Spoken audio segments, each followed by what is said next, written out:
সম্মিলিত বাস্তবতায় র্যাব রেখে দেওয়া মানে হচ্ছে আপনাদের মতলব ভালো না, আপনাদের মতলব ভালো না।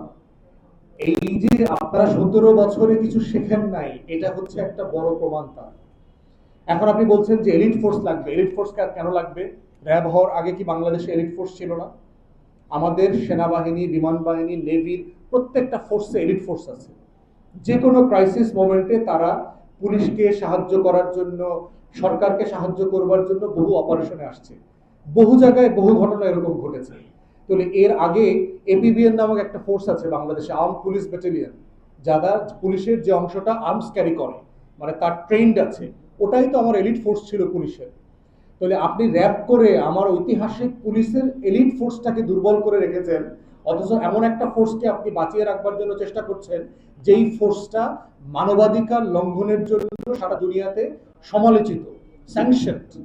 এবং এখানে যারা কাজ করছেন তারা ভবিষ্যতে জাতিসংঘ থেকে শুরু করে বিভিন্ন মিশনে কাজ করতে পারবেন না, এবং তাদেরকে বিভিন্ন জায়গায় স্যাংশন দেওয়া হচ্ছে।